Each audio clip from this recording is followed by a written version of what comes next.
Hello, नमस्कार दोस्तों। हमारे अपने YouTube channel Subhash Chandra success point first पर सभी मित्रों का हार्दिक स्वागत है।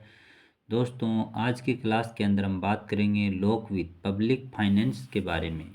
शुरू करते हैं आज की क्लास को और पढ़ते हैं। शुरू में सरकार को देश का शासन सुचारू रूप से चलाने हेतु धन की आवश्यकता होती है। सरकारी कार्यों हेतु आवश्यक धन को किस प्रकार प्राप्त किया जाए तथा उस प्राप्त धन को अधिकाधिक लोक कल्याण के उद्देश्य को ध्यान में रखते हुए किस प्रकार खर्च किया जाए, इन सभी बातों का अध्ययन लोक वित्त के तहत आता है। लोक निकाय पब्लिक बॉडीज से जिन रीतियों से अपना धन खर्च करते हैं तथा जिन उपायों से आय तथा ऋण प्राप्त करते हैं, उन उपायों व रीतियों को ही लोक वित्त की क्रियाएं कहा जाता है। ये उपाय चूंकि राजकोष से की क्रियाओं से संबंध रखते हैं, अतः इन्हें राजकोषीय क्रियाएं या फाइनेंशियल ऑपरेट्स कहते हैं या कहा जाता है। इस प्रकार राजकोषीय क्रियाएं तथा राजकोषीय नीतियां लोकवित्त के अभिन्न अंग बन गई हैं। राजकोषीय क्रियाओं तथा राजकोषीय नीतियों का प्रभाव राष्ट्रीय उत्पादन, राष्ट्रीय आय, देश के जीवन स्तर, धन तथा आय के वितरण तथा मुद्रा बाजार आदि पर पड़ता है और इससे देश का संपूर्ण आर्थिक जीवन प्रभावित होता है। इस प्रकार देश का हर व्यक्ति लोक वित्त के उपायों से संबंधित होता है। लोक शब्द का प्रयोग साधारणतः सरकार या गवर्नमेंट या राज्य के लिए किया जाता है। लोक वित्त का संबंध होता है केंद्र सरकार से, राज्य सरकार से, स्थानीय सरकार से, सभी प्रकार की सरकारों के आय व्यय से होता है। लोक वित्त का उल्लेख की बात करें तो प्राचीन ऐतिहासिक पुस्तक कौटिल्यकृत अर्थशास्त्र में भी किया जा गया है, जिसमें राजकोष है, राजस्व के स्रोत हैं, लेखा व लेखा परीक्षण की भी विस्तार से चर्चा की गई है। अर्थशास्त्र की शाखा है लोकवित्त। लोकवित्त का स्वतंत्र विज्ञान के रूप में प्रारंभ जर्मनी में माना जाता है, मतलब जर्मनी में इसकी शुरुआत हुई थी और इंग्लैंड के अर्थशास्त्री बेस्टेबिल ने इसको व्यवस्थित स्वरूप प्रदान किया।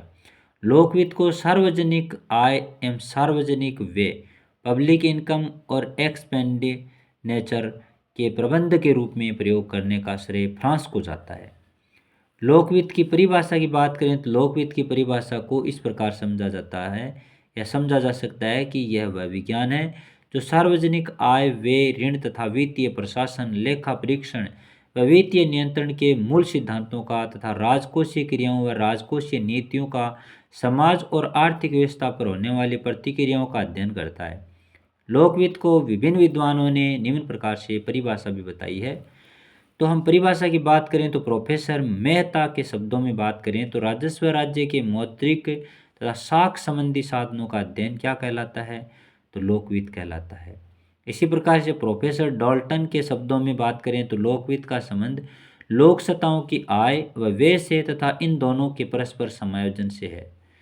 प्रोफेसर फिंडले सिराज के अनुसार सार्वजनिक अधिकारियों द्वारा साधनों की प्राप्ति एवं व्यय से संबंधित सिद्धांतों का अध्ययन ही राजस्व कहलाता है। ये सभी बातें उपयुक्त सभी परिभाषाओं से ज्ञात होता है कि लोक वित्त काज से सरकारों द्वारा अपने कामकाज को चलाने एवं जनहित में किए जाने वाले लोक कल्याणकारी कार्यों को चलाने के लिए धन प्राप्त करने एवं उसे खर्च करने से है। वर्तमान में लोक वित्त का अध्ययन होता है केवल सरकारी आय व्यय से संबंधित नहीं, अपितु इसके अंतर्गत वित्तीय प्रशासन, लेखा परीक्षण व वित्तीय नियंत्रण भी सम्मिलित किया जाता है। लोकवित्त की संरचना की बात करें तो भारत में लोकवित्त की संरचना को निम्नलिखित चार्ट की सहायता से भी समझ सकते हैं। ये जो चार्ट है लोकवित्त की संरचना, सार्वजनिक रूप से नीतिगत पक्ष होता है, राजकोषीय नीति होती है, सरकार द्वारा नियंत्रित है, बजट निर्माण है, आय व्यय का विवरण होता है जिसको बजट के नाम से जानते हैं। क्रियान्वयन पक्ष है तो मौद्रिक नीति है, आरबीआई द्वारा नियंत्रित होती है, विभिन्न दरें जिनको रेट्स कहते हैं, नीतियों का निर्धारण करना, ये लोक सार्वजनिक वित्त की संरचना होती है। भारत में लोक वित्त की संरचना को मुख्यतया दो वर्गों में विभाजित किया जा सकता है। सबसे पहला वर्ग होता है नीतिगत पक्ष, दूसरा होता है क्रियान्वयन पक्ष। लोक वित्त के नीतिगत पक्ष के अंतर्गत सरकार, केंद्र, राज्य, स्थानीय द्वारा राजकोषीय नीति का निर्माण किया जा सकता है या किया जाता है। भारत में राजकोषीय नीति का निर्माण केंद्रीय वित्त मंत्रालय करता है। राजकोषीय नीति के तहत बजट का निर्माण किया जाता है, जिसमें सरकार के एक वर्ष के आय व व्यय के ब्यूरो का उल्लेख होता है। तथा इसी प्रकार लोक वित्त के क्रियान्वयन पक्ष के अंतर्गत भारतीय रिजर्व बैंक आरबीआई द्वारा मौद्रिक नीति का निर्माण किया जाता है। मौद्रिक नीति के अंतर्गत आरबीआई द्वारा विभिन्न दरों जैसे कि बैंक दर है, रेपो रेट है, रिवर्स रेपो रेट है, नगद है, आरक्षित अनुपात है, सांविधिक तरलता का अनुपात है, इनका निर्धारण किया जाता है। लोकवित्त की प्रवृत्ति की बात करें या प्रकृति की बात करें तो प्लेहन ने लोकवित्त को विज्ञान कहा है, क्योंकि लोकवित्त इसकी विषय वस्तु के बारे में निश्चित विवेचना प्रस्तुत करता है और इसमें तथ्यों या इसके साक्ष्यों के सिद्धांतों का नियमित एवं क्रमबद्ध संग्रह व अध्ययन किया जाता है। केन्स भी लोकवित्त को आदर्श विज्ञान मानते हैं। राजस्व में अधिकतम सामाजिक कल्याण, धन के वितरण में समानता, कीमतों में स्थिरता तथा रोजगार में वृद्धि आदि आदर्शों को पूरा ध्यान में रखा जाता है। कुछ विद्वानों ने लोकवित्त को एक कला भी माना है। किसी भी कार्य को व्यवस्थित एवं सर्वोत्तम ढंग से करना ही कला होती है। लोकवित्त कला है क्योंकि यह बताता है कि कब कर कर लगाना है, उसे किस प्रकार वसूल करना है तथा जो धन प्राप्त हुआ उसे अधिकतम सामाजिक लाभ के लिए किस प्रकार खर्च करना है। लोकवित्त का क्षेत्र की बात करें तो लोकवित्त की विषय वस्तु, लोकवित्त का विषय क्षेत्र काफ़ी बहुत बड़ा है, यह व्यापक है। वर्तमान समय में जब से लोक कल्याणकारी राज्यों का विकास हुआ है, तब से सारी आर्थिक क्रियाओं का अध्ययन राजस्व लोकवित्त में ही किया जाता है। वर्तमान समय में राजस्व के क्षेत्र के अंतर्गत अग्रलिखित नियम विषयों का अध्ययन किया जाता है। सबसे पहला होता है सार्वजनिक व्यय। सरकार अपने लोक कल्याणकारी कार्यों को करने के लिए जो धनराशि व्यय करती है उसे सार्वजनिक व्यय कहा जाता है। और सार्वजनिक व्यय लोकवित्त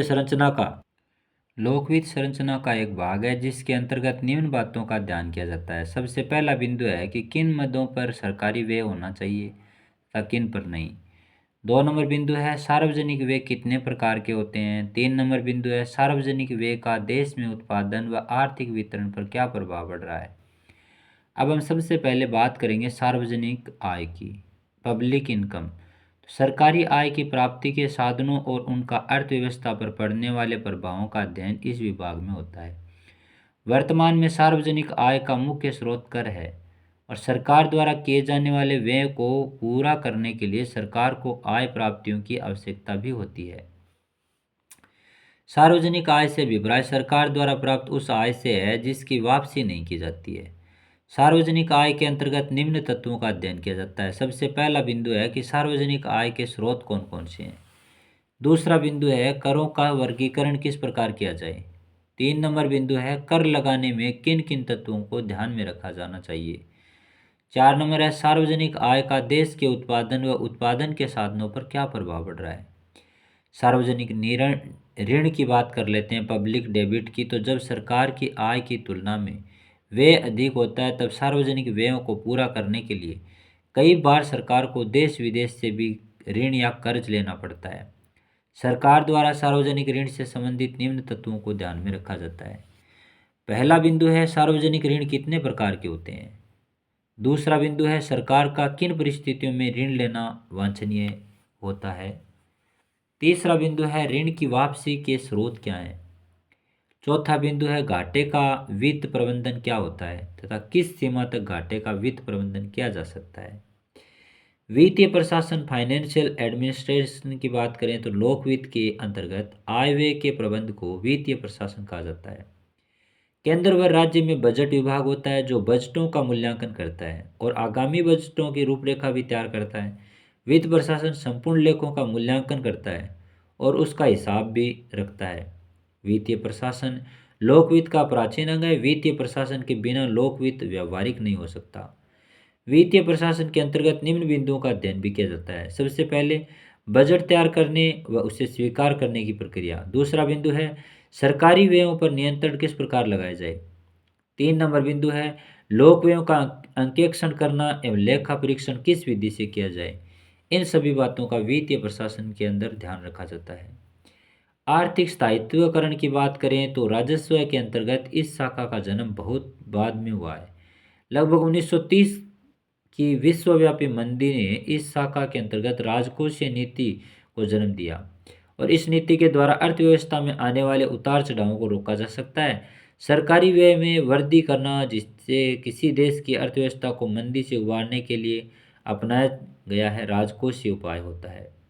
आर्थिक स्तर में समानता लाने, न्यायोचित वितरण व्यवस्था बनाए, उत्पादन स्तर को बढ़ाने, एकाधिकार व्यवस्था में सुधार आदि के लिए राजकोषीय नीति का सहारा लिया जाता है। आगे बात करें लोक वित्त का महत्व है, तो कल्याणकारी राज्य की भावना के साथ ही लोक वित्त का महत्व दिन प्रतिदिन बढ़ता जा रहा है। आज के जीवन का ऐसा कोई भी क्षेत्र नहीं है जो सरकार की नीतियों से प्रभावित नहीं होता है। राज्य न केवल विकास कार्य करता है बल्कि जन कल्याणकारी योजनाएं जैसे कि शिक्षा है, स्वास्थ्य है, बेरोजगारी है, वृद्धावस्था पेंशन है आदि का भी संचालन करता है। 19वीं शताब्दी में प्रसिद्ध जर्मन अर्थशास्त्री थे वेगनर, और वेगनर ने राज्य की बढ़ती हुई क्रियाओं का प्रतिपादन किया और तब से राज्य के कार्यों में तीव्रता में वृद्धि हुई है। 20 शताब्दी के प्रारंभ में विशेष रूप से 1930 की महामंदी के कारण लोक वित्त को अत्यधिक महत्व प्रदान किया गया है। वर्तमान समय में राज्य को एक कल्याणकारी संस्था माना जाता है। निर्धनता, आर्थिक विषमता, व्यावसायिक उच्चावचन परिस्थितियों की 19वीं शताब्दी में प्रसिद्ध जर्मन अर्थशास्त्री वेगनर ने राज्य की बढ़ती हुई क्रियाओं का प्रतिपादन किया और तब से राज्य के कार्यों में तीव्रता से वृद्धि हुई है। 20वीं शताब्दी के प्रारंभ में विशेष रूप से 1930 की महामंदी के कारण लोक वित्त को अत्यधिक महत्व प्रदान किया गया है। वर्तमान समय में राज्य को एक कल्याणकारी संस्था माना जाता है। निर्धनता है, आर्थिक विषमता, व्यावसायिक उच्चावचन है और परिस्थितियों के कारण मानव ने राजकोषीय हस्तक्षेप को अपरिहार्य बना दिया है। इससे राजस्व का महत्व भी जा रहा है। वर्तमान समय में लोक वित्त के महत्व को निम्न बिंदुओं में स्पष्ट किया जा सकता है। पहला बिंदु क्या है, तो पहला बिंदु है आर्थिक संरचना का विकास। सरकार अपनी बजट नीति द्वारा आर्थिक संरचना के विकास हेतु धन की व्यवस्था करती है और इसके अंतर्गत रेलवे है, विद्युत है, सड़क है, यातायात है, स्कूल है, अस्पताल है, बहुउद्देशीय योजनाएं आदि का विकास आता है। इसके अभाव में आर्थिक प्रगति व्यवस्थित रूप से नहीं हो सकती है, परंतु इन परियोजनाओं पर बड़ी मात्रा में पूंजी की आवश्यकता होती है, परंतु इनके शीघ्र ही प्रत्यक्ष प्रतिफल की भी आशा नहीं की जा सकती है। अतः राज्य का कर्तव्य है कि वह आर्थिक संरचना के आधार पर यह भार को वहन करे, पूंजी निर्माण की दर को तीव्र करे व भार मितव्ययता को उत्पन्न करे।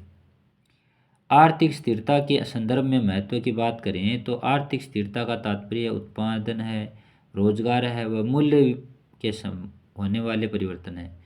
उत्पादन, रोजगार और मूल्यों में होने वाले वृद्धि देश की अर्थव्यवस्था के विकास के प्रतीक माने जाते हैं। इसके विपरीत यदि उत्पादन में कमी आ जाए, बेरोजगारी और मंदी देश की अर्थव्यवस्था को मंदी की ओर ले जाती है। पूर्ण रोजगार अथवा आर्थिक स्थिरता हेतु लोक वित्त के महत्व की विवेचना इस प्रकार की जा सकती है कि इसके द्वारा उत्पादन मूल्यों व रोजगार पर किसी प्रकार का प्रभाव डाला जा सकता है ताकि निर्धारित उद्देश्य की पूर्ति हो सके। नेक्स्ट में है मुद्रा व साख का बढ़ता हुआ उपयोग। वर्तमान में राज्यों द्वारा लोक कल्याणकारी कार्य किए जा रहे हैं। इन कार्यों के लिए सरकार को अतिरिक्त आय की आवश्यकता होती है।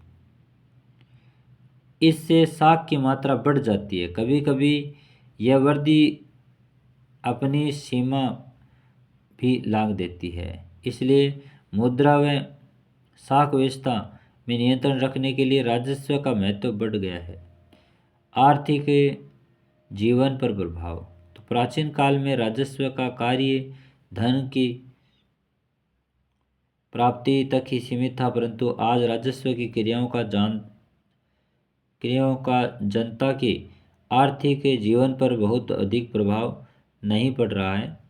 उदाहरण के लिए एक लोक वित्त की क्रियाओं का संपादन करना और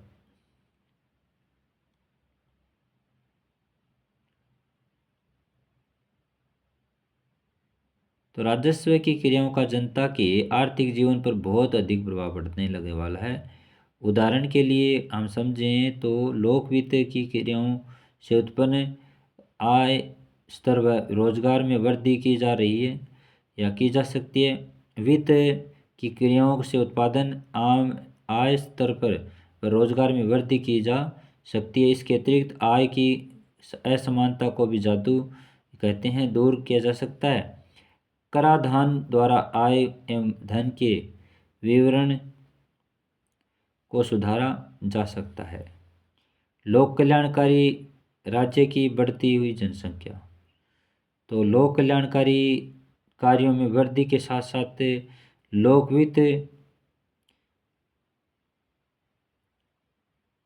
लोकवित्त का कार्य भी क्षेत्र भी व्यापक हो गया है। और समाजवादी भावनाओं के अंतर्गत सामूहिक बीमा योजना, वृद्धावस्था पेंशन, बीमारी समाज आय गार्ड्स और गरीबों का विशेष छूट तथा मध्यम भोजन आदि कार्यक्रमों को महत्व नहीं दिया जाने लगा है। और राम का राज्य पूंजीवादी राष्ट्रों में लोक कल्याणकारी की भावना के लिए बोला था उन्होंने। और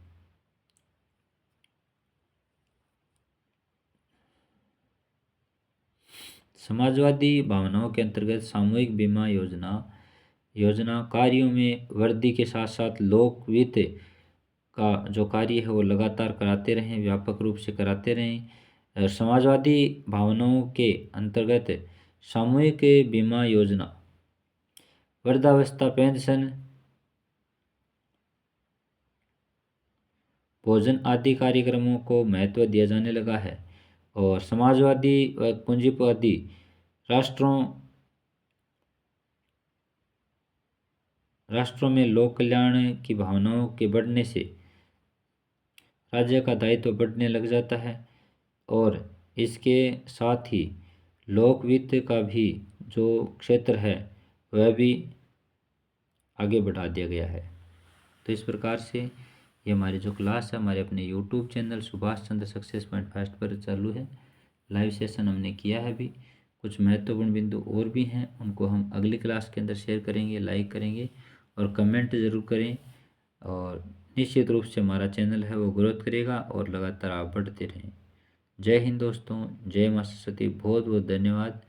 आप आयुर्वेद विभाग में लगे हुए हो और नेक्स्ट टाइम जब आपका भी प्रोग्राम होगा तब आपको भी अच्छे से बताया जाएगा।